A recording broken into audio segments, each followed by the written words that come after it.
जिस इंसान के पास जीने के लिए एक क्यों होता है, वह हर तरह के कैसे को सहन कर सकता है।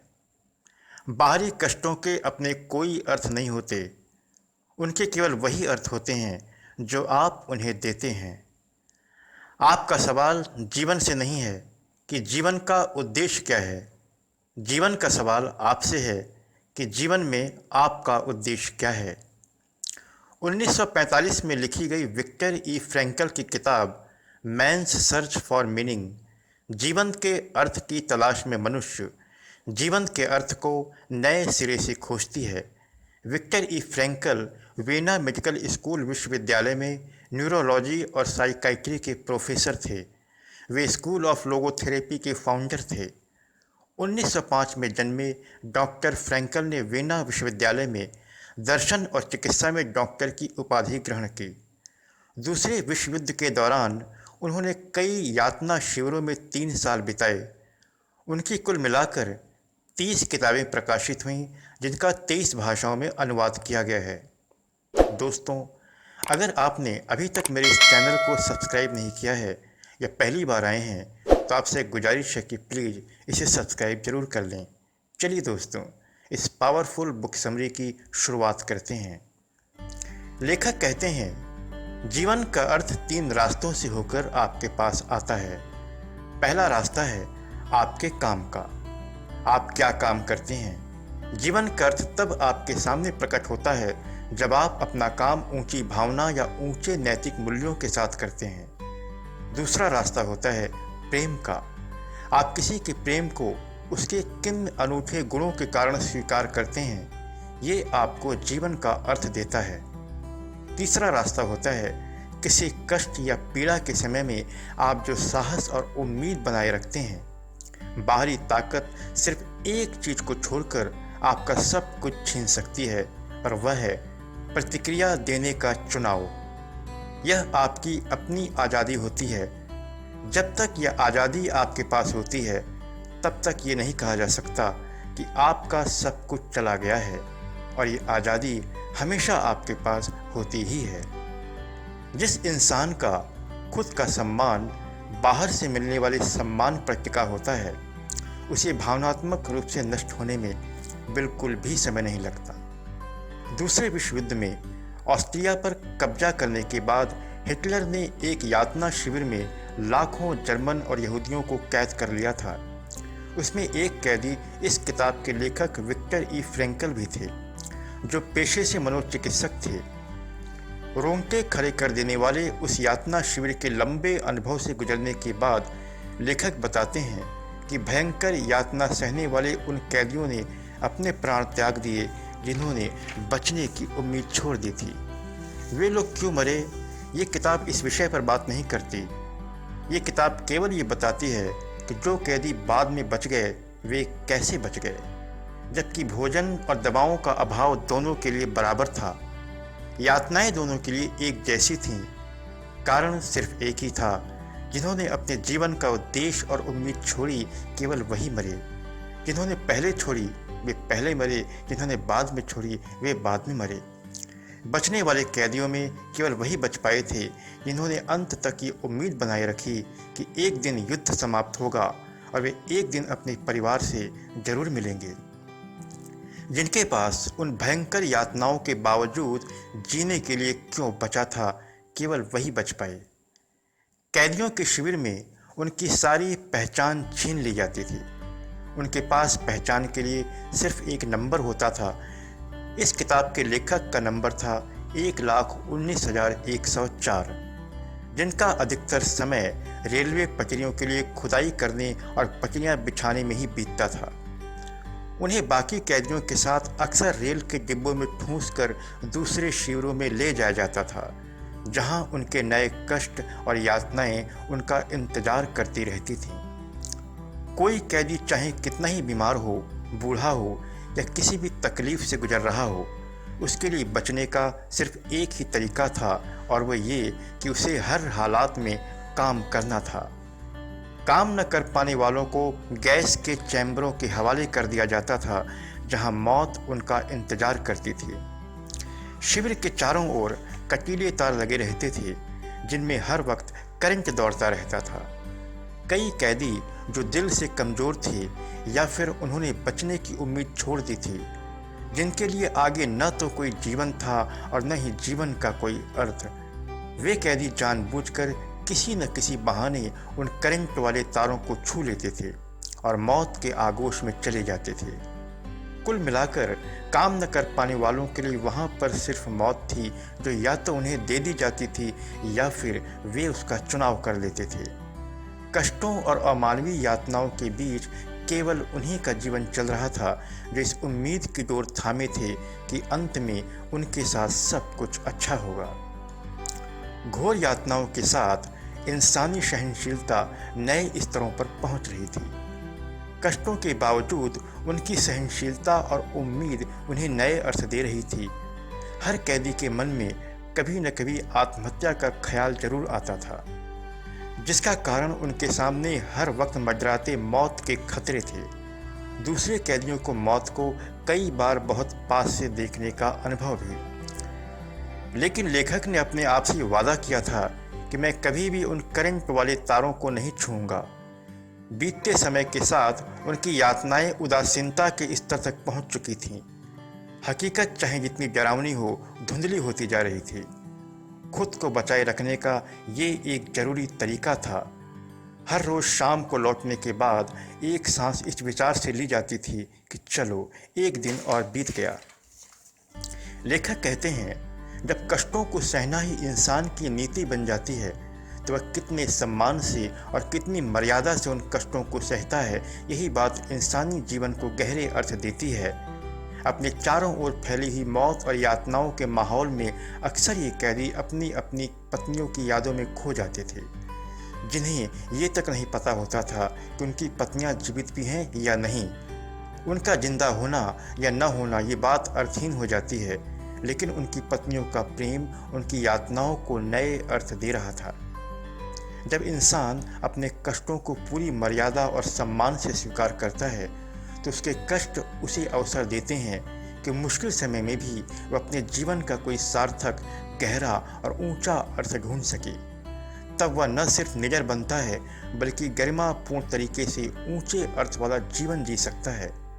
दूसरी तरफ ऐसा भी हो सकता है कि वह अपने कष्टों के साथ बहुत ही अमर्यादित और असम्मानजनक व्यवहार करे, यहाँ तक कि किसी पशु से अधिक कुछ न बन पाए। ये सब कुछ चुनाव की बात है जो ये तय करते हैं कि इंसान अपने कष्टों के लायक है भी या नहीं। इंसान अपने कष्टों के जितना योग्य बनता है उसे जीवन के अर्थ मिलने लगते हैं। दुनिया की कोई शक्ति सिवाय ईश्वर के हमें भयभीत नहीं कर सकती।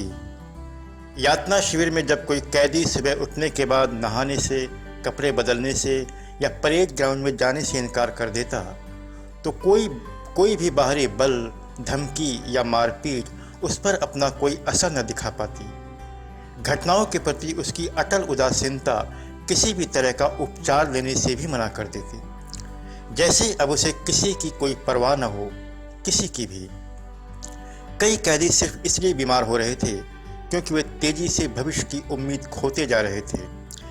ऐसे में अब उन्हें जीवन के लिए एक उद्देश्य या क्यों देना पड़ता ताकि वे अपने भीतरी अस्तित्व के भयानक कैसे को सहन कर सकें। हम जीवन से क्या अपेक्षा रखते हैं, इस बात में जीवन का कोई अर्थ नहीं होता। जीवन का अर्थ इस बात में है कि जीवन हमसे क्या अपेक्षा रखता है। हमें जीवन को बताना होता है कि जीवन में मेरा क्या उद्देश्य है। हमें ऐसा लगता है हर परिस्थिति अपने आप को दोहराती है, जबकि ऐसा नहीं है। कोई भी परिस्थिति अपने आप को दोहराती नहीं है, बल्कि अलग अलग समय में, अलग अलग काल में वो हमसे अलग अलग प्रतिक्रिया चाहती है। प्रतिक्रिया का चुनाव हमारी आज़ादी है जो हमसे कभी अलग नहीं की जा सकती, लेकिन ये हमारी जिम्मेदारी है कि हम इस आज़ादी के साथ हमेशा एक सकारात्मक नज़रिया रखें, समस्याओं का एक उचित समाधान खोजें जो हमें एक अर्थ देता है। हर समस्या का कोई एक निश्चित और उचित हल होता है।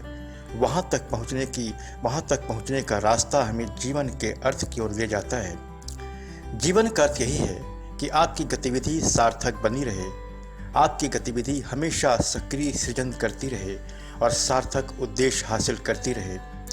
हमें अपने आंसुओं से शर्मिंदा होने की कतई ज़रूरत नहीं है, बल्कि हमारे आंसू इस बात के गवाह हैं कि हमारे अंदर अपनी पीड़ा को सहने की कितनी शक्ति है। हमें हमेशा इस बात में विश्वास रखना है कि जो मुझे मार नहीं सकता वो मुझे और मजबूत बना देता है। समय कितना ही मुश्किल क्यों न हो, हर वक्त हमारी ओर कोई न कोई देखता जरूर है। कोई मित्र, कोई पत्नी, कोई अपना, कोई मृत या जीवित व्यक्ति या ईश्वर। हम हमेशा उसकी नज़रों में ही रहते हैं और वह कभी नहीं चाहता कि हम उसे निराश करें। वह हमेशा यही चाहता है कि हम जीवन की सभी घटनाओं को पूरी मर्यादा और पूरे सम्मान के साथ स्वीकार करें। अंतहीन यातनाओं के बाद हमें अपनी आज़ादी भी मिली।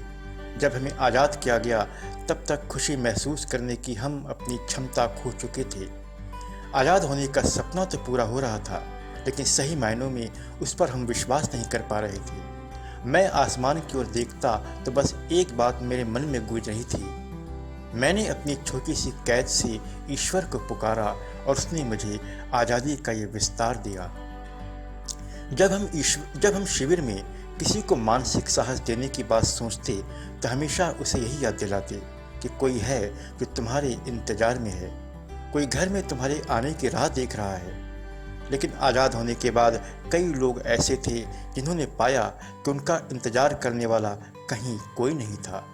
फिर भी आज़ाद होने के बाद घर लौटने वाले किसी भी व्यक्ति के लिए ये अनुभव मिलना बड़ा अर्थ देता था कि उसने यातना शिविर में जो पीड़ा सही है, उसके बाद अब उसे ईश्वर के सिवा किसी से भी डरने की ज़रूरत नहीं है।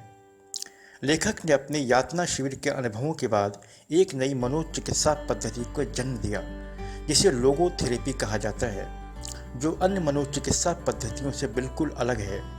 इसमें रोगी को किसी अवस्था में खड़ा करने, बैठने या लेटने को नहीं कहा जाता, बल्कि इस लोगोथेरेपी का सिद्धांत ये है कि जब इंसान अपने जीवन को इसके अर्थ के साथ केंद्रित करता है तो उसके जीवन के अर्थ में उसके योगदान देने की योग्यता उसे उसके सभी रोगों से मुक्ति दिला देता है।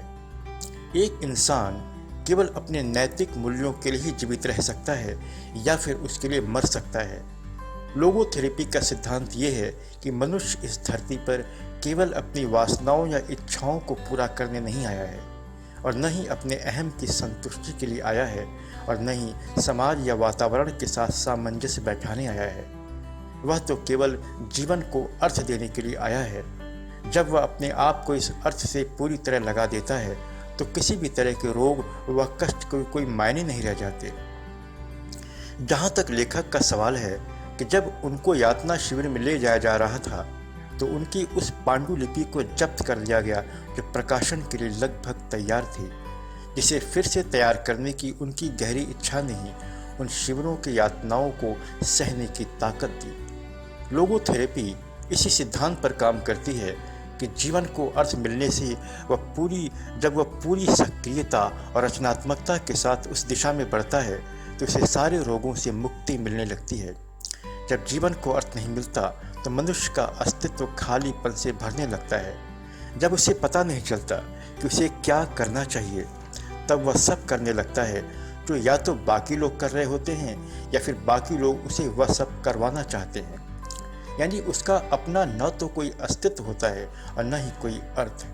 ये अवस्था कई तरह के रोगों को जन्म देने लगती है। लोगोथेरेपी इस विचार को सामने रखती है कि आपको ऐसे जीना है जैसे जीने के लिए आपको ये जीवन दोबारा मिला हो। आपका ये जीवन अपनी पिछली गलतियों और भूलों को सुधारने का एक अवसर है। अब वह तय कर सकता है कि अब उसे अपने जीवन के साथ क्या करना चाहिए। जब हम किसी हालात को बदल नहीं सकते तो हमें अपने आप को बदलने का अवसर मिलता है। तब हमारी पीड़ा को अर्थ मिल जाते हैं, तब वह पीड़ा नहीं जीवन का अर्थ बन जाती है। जीवन के अर्थ में वह पीड़ा भी शामिल है जिसके बारे में हमने कभी सोचा भी न हो। मनुष्य किसी भी दायरे से बंधा हुआ नहीं है। वह न सिर्फ अपना जीवन जीता है बल्कि लगातार अपना विस्तार भी करता रहता है। वह हमेशा तय करता रहता है कि आगे उसका जीवन कैसा होगा या अगले क्षण वह कैसा बनेगा। हम किसी मशीन की गतिविधि का अनुमान लगा सकते हैं, लेकिन किसी मनुष्य के व्यवहार से उसकी भविष्यवाणी नहीं कर सकते। अगर आप चाहें तो किसी मन का भी अनुमान लगा सकते हैं, लेकिन कोई इंसान मन के दायरों से भी कहीं अधिक होता है। भले ही कोई मनुष्य किसी रोग के कारण अपनी उपयोगिता खो दे, इसके बावजूद उसके भीतर मनुष्य होने की गरिमा और मर्यादा हमेशा बनी रहती है। वह मनुष्य ही होता है जो मौत के तरीकों का आविष्कार करता है, और वह भी मनुष्य ही होता है जिसके होठों पर ईश्वर का नाम आ जाता है जब वह मौत के सामने होता है। आपकी प्राथमिकता यही है कि आप पीड़ा देने वाली परिस्थिति को कितनी रचनात्मकता के साथ बदल सकते हैं, और आपकी श्रेष्ठता इस बात में है कि आपको पता हो कि आवश्यकता पड़ने पर आप पीड़ा को कैसे सहन करेंगे। परिस्थिति कैसी भी हो, जीवन हमेशा संभावना से भरा होता है। तो दोस्तों, इस वीडियो को मैं यहीं पर समाप्त करता हूँ। हमेशा की तरह मेरी ईश्वर से प्रार्थना है कि आप खुश रहें, स्वस्थ रहें और जीवन में शांति बनी रहे। फिर मिलते हैं अगली वीडियो में।